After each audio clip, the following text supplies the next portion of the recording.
प्रभु यीशु मसीह के सामर्थी नाम में हम मांगते हैं। जोर से तारीफ करो एक बार, जोर से। दानियेल की पुस्तक 5 उसकी 13 से 16 आयत को हम पढ़ें। उससे पहले यदि हम इस 5 बाब को पढ़ें तो उसमें एक आयत से लिखा है, बेलशस्सर नामक राजा ने अपने 1000 प्रधानों के लिए बड़ा भोज किया और उन 1000 लोगों के सामने दाख मधु पिया। और दाख मधु पीते पीते बेलशस्सर ने आज्ञा दी कि सोने और चांदी के जो पात्र उसके पिता नबूकदनेस्सर ने यरूशलेम के चर्च से निकाले हैं, मंदिर से निकाले हैं, उन्हें लाया जाए और राजा अपने प्रधानों, रानियों और रखेलियों समेत उसमें से पिए।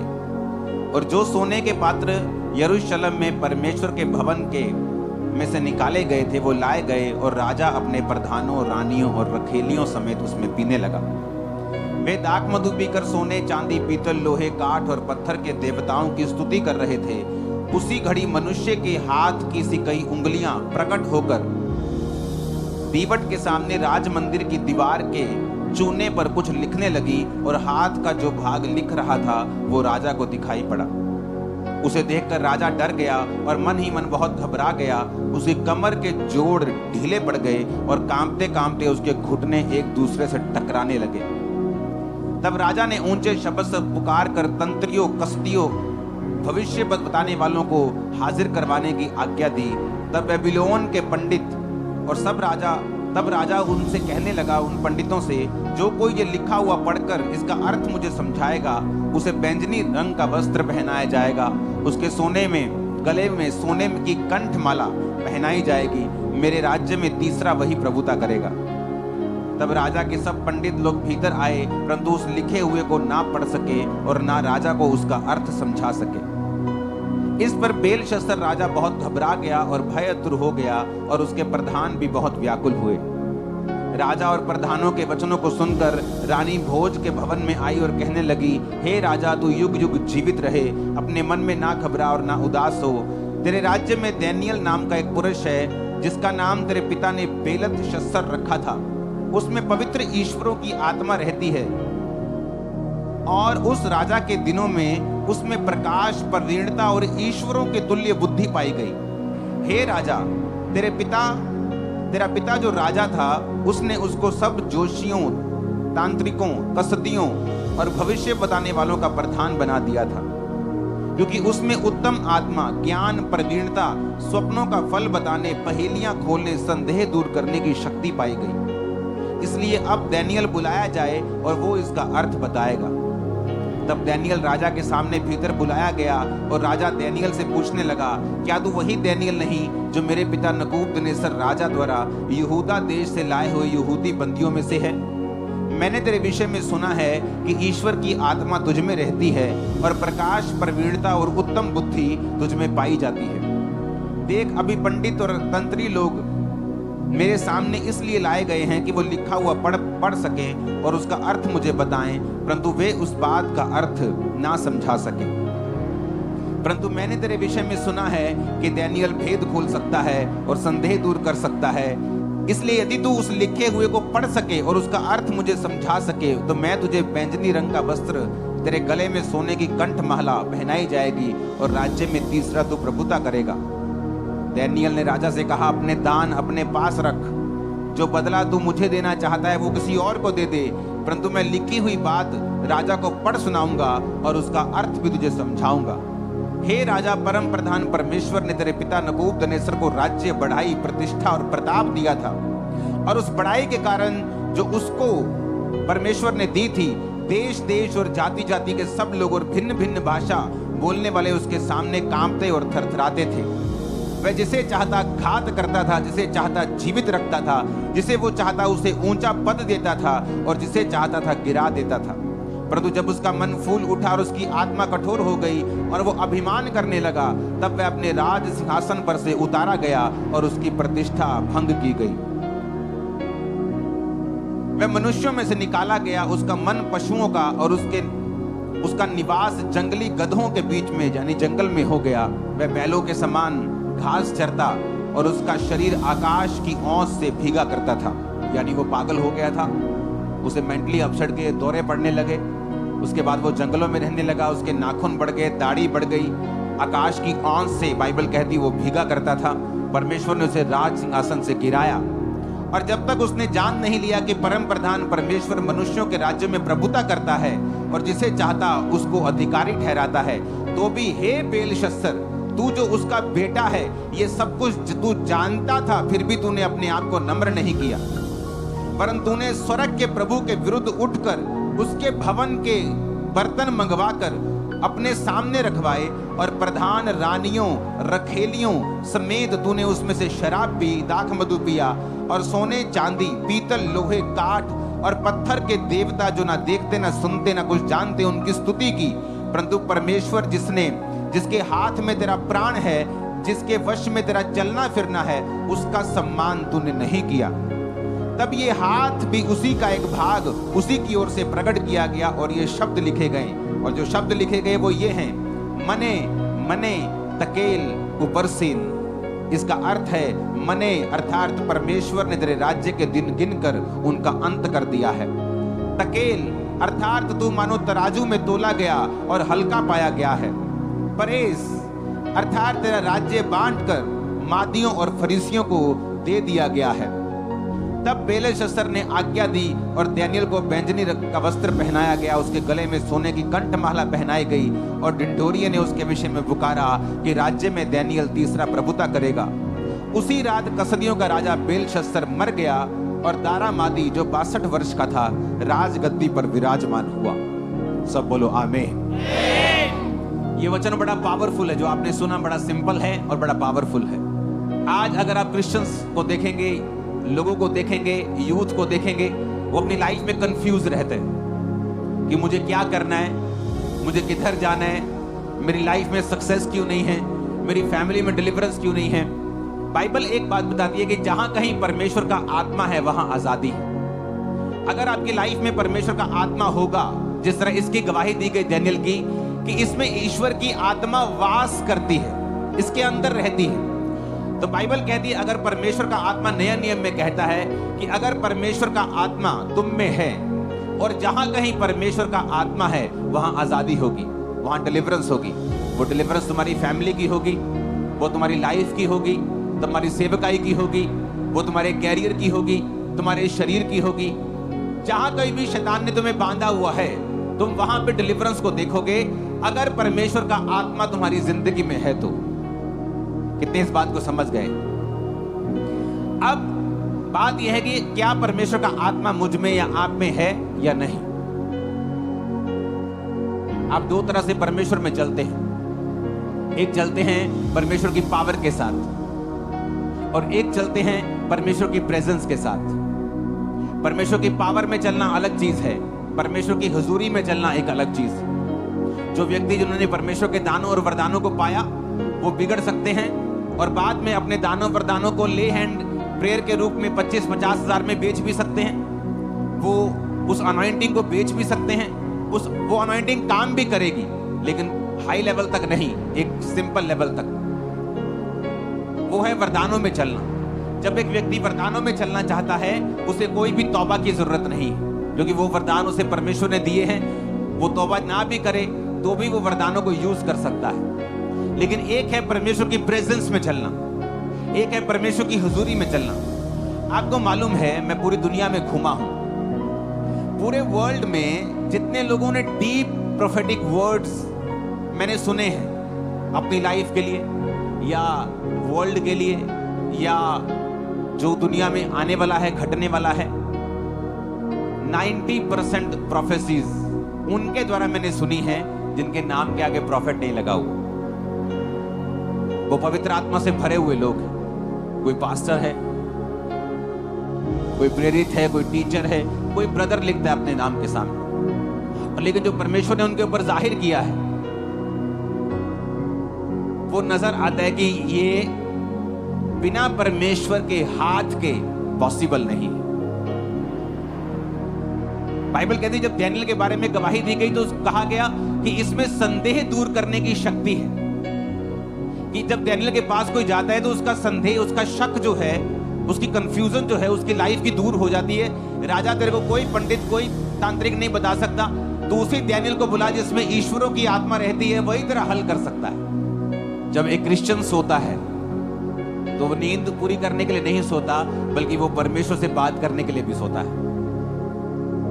बाइबल कहती है परमेश्वर आपसे सपनों में बात करता है, वरन एक बार नहीं 2 बार करता है, ताकि आने वाली डिस्ट्रक्शन से वो आपको बचाए। इसलिए परमेश्वर का आत्मा सपनों में आपसे बात करता है। मैंने पास्टर्स के लिए विश्वासियों को सपने आते देखे हैं और पूरे होते देखे हैं। इस दुनिया के मोस्टली जो राइट प्रोफेटिक वर्ड्स हैं, और बहुत से जो आने वाले अपकमिंग जनरेशन है, वो अपने नाम के आगे प्रॉफिट नहीं लगाना चाहते, क्योंकि इतना अब्यूज कर दिया गया है, इतना मिसयूज कर दिया गया है, इतनी गेम्स खेली गई हैं, इतनी गिमिक्स खेली गई हैं, जबकि परमेश्वर का वचन सीधा है।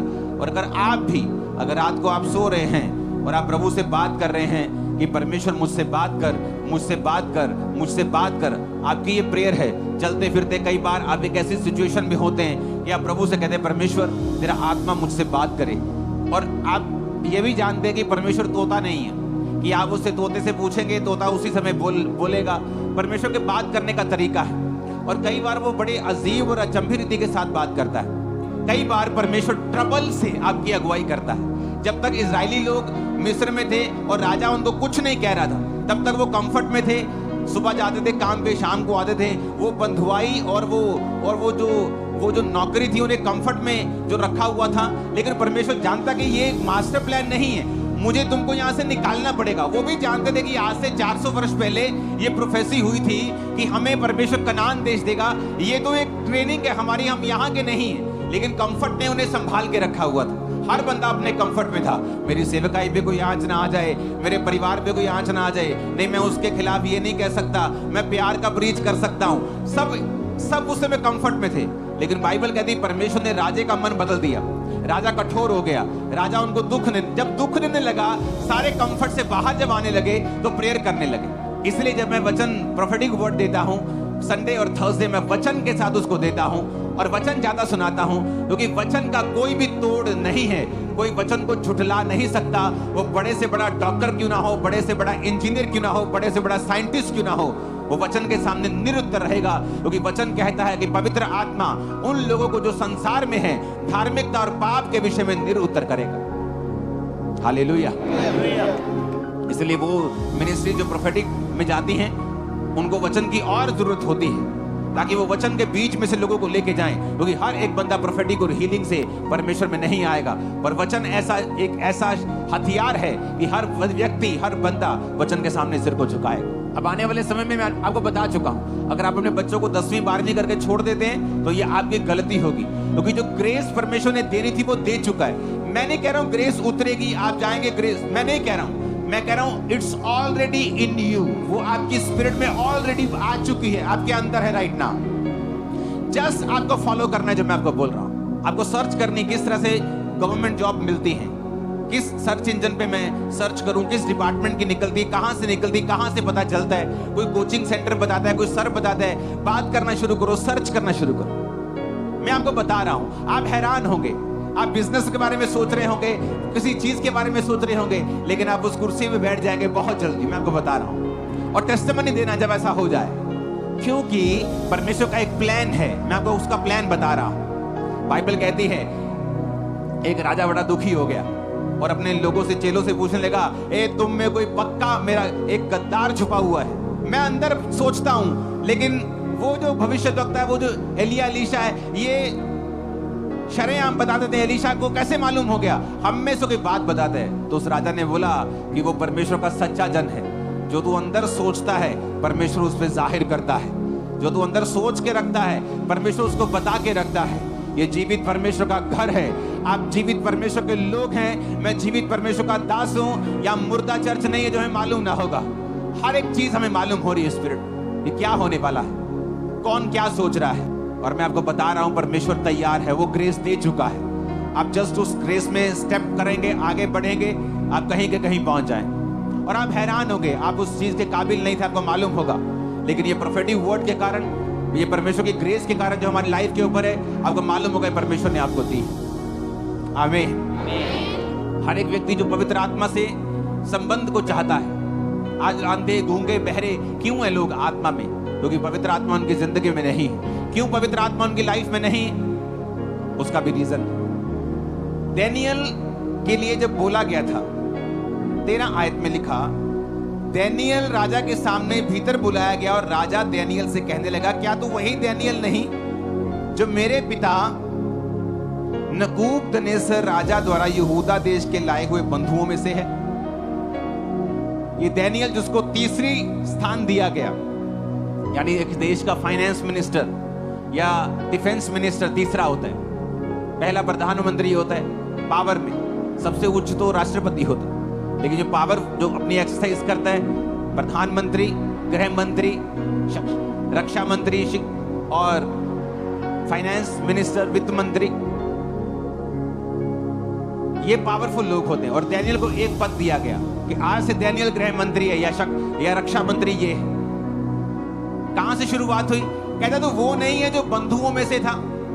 बंधुआई में लाए गए लोग, एक देश पर हमला किया गया, बंधुआई में राजपुत्र उठाए गए और उनको सिखाया गया। और जब दानियेल छोटा था वो राजा का खोजा, राजा का बंदा आया और बोला ये तुम्हें खाना पड़ेगा।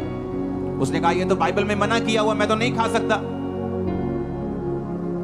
और वो तैयार था कि अगर इसके लिए उसे सजा मिलती है, उसे ट्रेनिंग से निकाल दिया जाता है, जेल भेज दिया जाता है या मजदूर डिपार्टमेंट में भेज दिया जाता है, वो सारा कुछ करने के लिए रेडी हो चुका था। उसने मन बना लिया था कि अगर परमेश्वर के वचन के कारण मेरा नुकसान भी होता है तो मैं झेलने के लिए तैयार हूं। आज इतने डरपोक हो चुके हैं लोग कि जब वो इतनी घटिया बातों को क्रिश्चियनिटी में होता हुआ देखते हैं तो बोल नहीं पाते। क्यों? क्योंकि उन्हें अपनी मिनिस्ट्री का डर है कि लोग हम पे अटैक ना करें। वचन को तोड़ मरोड़ कर उसे सही साबित करने की कोशिश करते हैं, जबकि ऐसा नहीं होना चाहिए। अब दानियेल ने मन बना लिया कि अगर नुकसान भी होता है तो मैं ये नहीं खाऊंगा। उसने कहा चल एक चीज मैं तेरे लिए कर सकता हूं, तू ऐसा कर, ये सारा जो मना है बाइबल में खाना पीना, ये तो दूसरे को दे दे और मुझे ये खाना दे दे, साग पात चाहे दे दे, चाहे मुझे तू सिंपल रोटी दे दे। 10 दिन बाद मेरे चेहरा और उसका चेहरा तू नोटिस कर। अगर तो मेरा चेहरा ज्यादा उज्जवल है, चिकना है, तो मुझे यही खाना दिया कर। लेकिन वो लोग जो राजा का ठहराया हुआ बड़ा बड़ा खाना और बड़ी बड़ी महंगी दाख मधु पी रहे हैं, तो उनका चेहरा चेक करना। अगर उनका ज्यादा उज्जवल होगा तो मैं तेरी बात को मान लूंगा। और बाइबल कहती कुछ दिन बाद जब चेहरे जांचे गए, दानियेल का चेहरा ज्यादा चिकना और ज्यादा साफ और ज्यादा चमकदार निकला, क्योंकि परमेश्वर दानियेल के साथ था और उसके लोगों के साथ था। और हुआ क्या?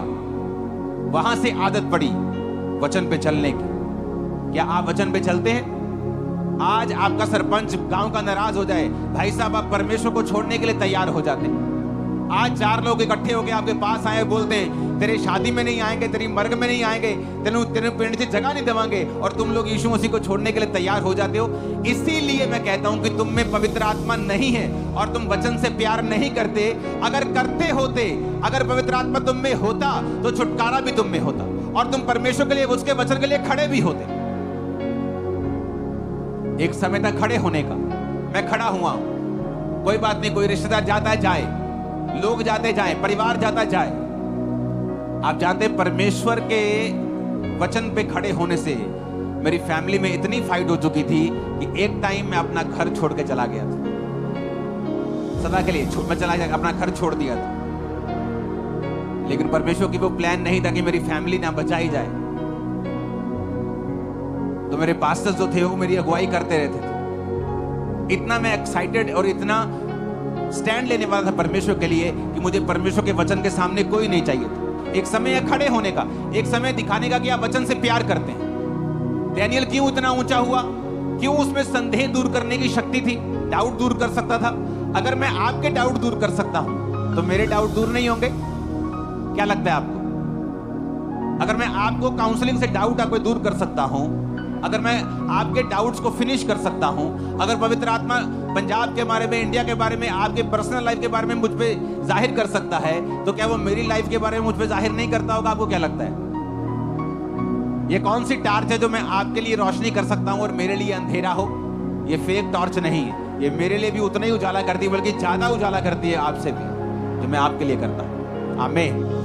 एक बार एक सिस्टर मुझसे मिलने के लिए आए अपॉइंटमेंट में, और अगर आप पवित्र आत्मा के चलाए हुए जन हैं तो आप वो नहीं सुनते जो वो लोग कह रहे हैं, आप वो सुनते हैं जो पवित्र आत्मा आपको बता रहा है। तो वो बताने लगी मेरी इसके लिए प्रेयर करना, मेरी इस चीज के लिए प्रेयर करना, मेरी फैमिली के लिए प्रेयर करना, मेरे लिए प्रेयर करना। तो पवित्र आत्मा मुझे बताने लगा कि इसके बारे में पूछ, तेरा पिता कहाँ है? डेथ हो गई। अच्छा, मम्मी कहाँ है? वो वापस चली गई। क्यों वापस चली गई? क्योंकि वो सेकंड मैरिज थी, तो वो जब पिताजी की डेथ हुई तो वापस चली गई। ओके, तो पिताजी की प्रॉपर्टी का क्या हुआ? हाँ पापा जी, बस यही चलता केस। मैंने कहा क्या हुआ? ਅਸੀਂ ਉਹਨੂੰ प्रॉपर्टी नहीं देना चाहते मम्मी ਨੂੰ। मैंने कहा क्यों? क्योंकि उन्हें पिता की सेवा नहीं की। पर मैं कहा टेक्निकली और स्पिरिचुअली वो उसकी वाइफ, और तुम उसकी प्रॉपर्टी के हिस्से को रोक नहीं सकते।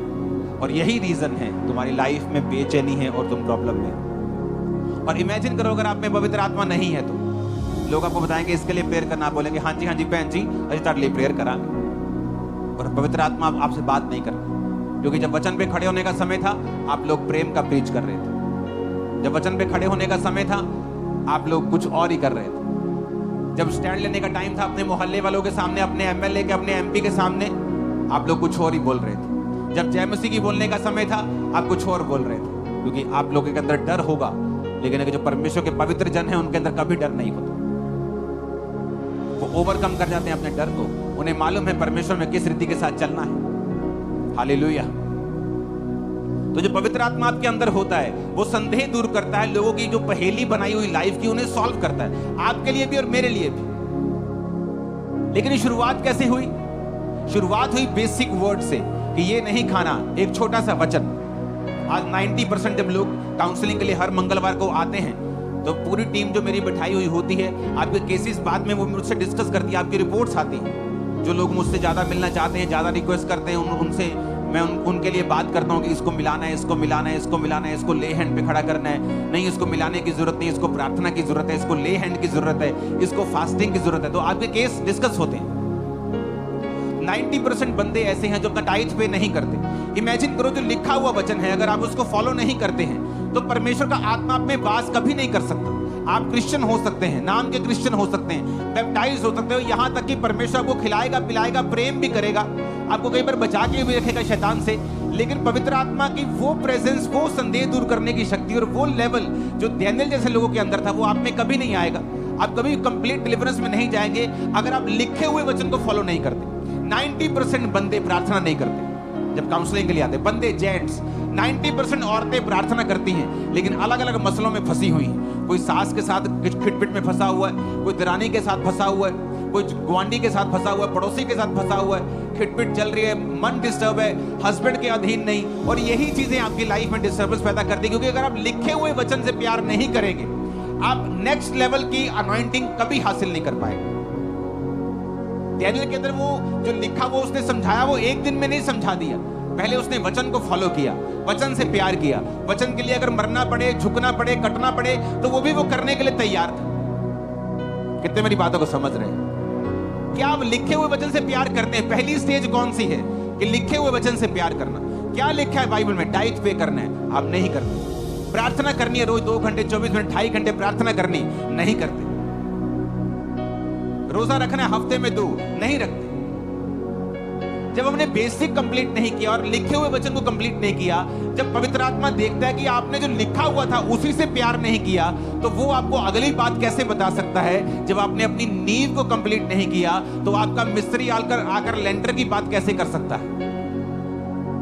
लेंटर की बात तो तभी करेंगे ना जब नींव डलेगी। तो अगर आप वचन के साथ प्यार नहीं करते हैं, लिखे हुए को पूरा नहीं करते हैं, पवित्र आत्मा कभी आपके अंदर वास नहीं कर सकता, और ना वो आपकी अगुवाई उस रीति से कर सकता है जैसी वो एक विश्वासी की, पास्टर की, एक प्रेरित की करना चाहता है। इमेजिन करो लिखा हुआ पूरा नहीं किया, अभी तक प्रेयर नहीं कर रहे हो जेंट्स, टाइट ही नहीं बो रहे, अभी तक फास्टिंग नहीं शुरू की, तो जो लिखा हुआ नहीं पूरा किया तो आगे तो मतलब नहीं बनता। अभी तो नींव नहीं कंप्लीट हुई तो आगे तो मतलब नहीं बनता। हर एक ग्रेट बिल्डिंग नींव की खोदने से शुरुआत हुई है उसकी। कोई दुनिया की ऐसी बड़ी बिल्डिंग नहीं है, वो बुर्ज खलीफा से लेके वो दुनिया की सबसे बड़ी बिल्डिंग से लेके सबसे छोटी हो, सबसे मजबूत हो, सबसे मोटी हो, चौड़ी हो, कोई हो, शुरुआत सबकी नींव से होती है। अगर आपकी नींव स्ट्रांग नहीं है तो गहरे भेदों का कोई मतलब नहीं रह जाता। अगर आपका टाइट, अगर आपकी प्रेयर, अगर आपकी फास्टिंग, अगर आपकी ये चीजें कंप्लीट नहीं है तो अपने पड़ोसी को बोलो, अपने बेसिक को कंप्लीट कर, तू बरकत को पाएगा। आमीन बोलो ऊंची आवाज में।